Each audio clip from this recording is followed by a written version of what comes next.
You ever think about what happens when someone decides they're entitled to something that's been in your family longer than you can remember? Out here, the land isn't just soil, it's history, it's sweat, it's the line between what's yours and what isn't. And when those lines get crossed, the battles that follow don't always leave bruises on skin. It all began with a stream. Not just any stream, my stream. The one my grandfather dug trenches from to water his crops. The one my father showed me how to cast a line into. Drop your location in the comments. Let's see how far this story reaches around the world.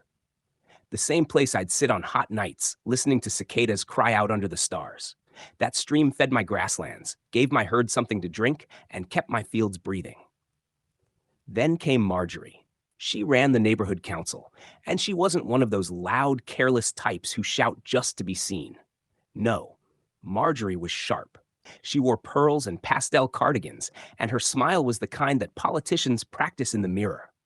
A smile with something sharpened behind it.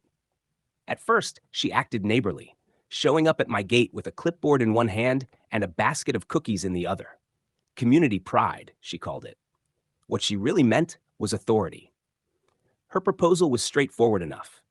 The stream, she said, ought to belong to everyone. She wanted a public greenway, with picnic tables, footpaths, even a little dock for canoes. Sounded harmless at first, but every sentence she spoke pointed straight into my acres. She wanted to carve her vision into the very water that kept my land alive. I told her no. I was civil. I was firm. Boundaries mattered. She laughed it off like I hadn't spoken at all. "Oh, don't worry," she said. "We'll make it official soon." 2 weeks later, I spotted surveyors pacing across my fields. Bright safety vests, steel tape measures, driving stakes into the stream bank like it was theirs. When I demanded answers, one of them just shrugged and said, "Ask the council president. We're only doing what she told us." That's when it hit me. Marjorie wasn't asking anymore. She was taking. I called the sheriff, and sure enough, the stack of forms she'd filed made it. On paper, it looked like the stream now belonged to the council. Altered maps, forged easements, a bogus claim of public right-of-way. She even had a glossy pamphlet printed, complete with illustrations of smiling families paddling canoes where my herd came to drink. Soon enough, neighbors started wandering down to the water holding those flyers. "Isn't this wonderful?" they'd say. "We'll grill by the shore. We'll paddle with the kids." They couldn't see the soil washing away, the sickness that would spread through the cattle, or the simple fact that this was my land. The trespassing grew quickly. Folding chairs, coolers full of beer, children tossing snack wrappers into the current. One evening, I found 3 teenagers setting off fireworks on the bank. Another morning, I caught a council member hammering in a wooden post that read, "Future Riverside Park, council members only." Imagine standing on the very ground your grandfather worked his whole life to buy, and someone drives in a sign that declares you a guest on it. I tried every decent path first. Letters. Meetings. I even invited Marjorie herself to walk the boundary line with me, deed and survey maps in hand. She turned me down with a practiced smile. "It's not up to you anymore," she said. But my father had taught me that land stewards don't pick fights. They finish them. Quietly. With documents, with patience, with the truth. So while Marjorie threw her creekside parties, I started digging. County archives. Historic plats. Water rights claims older than the subdivision itself. And deep in the courthouse vault, I struck gold. A 1924 water deed, written in fading ink, confirming my family's exclusive, perpetual right to the stream and its banks for agricultural use. Binding on heirs.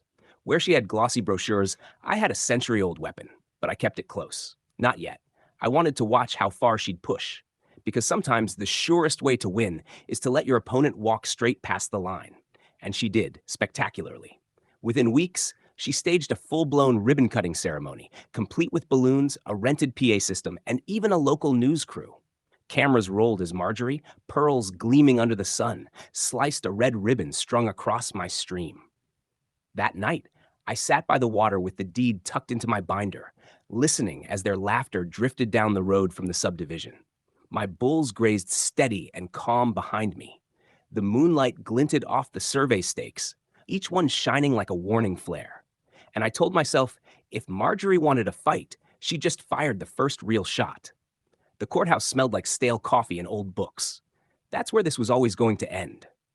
Marjorie walked in dressed in pastels again, her practiced smile bright for the cameras, three attorneys in crisp suits trailing her like an entourage. She clutched her glossy brochures like scripture, her sketch renderings like prophecy. Me? I carried one binder, thick as a family Bible.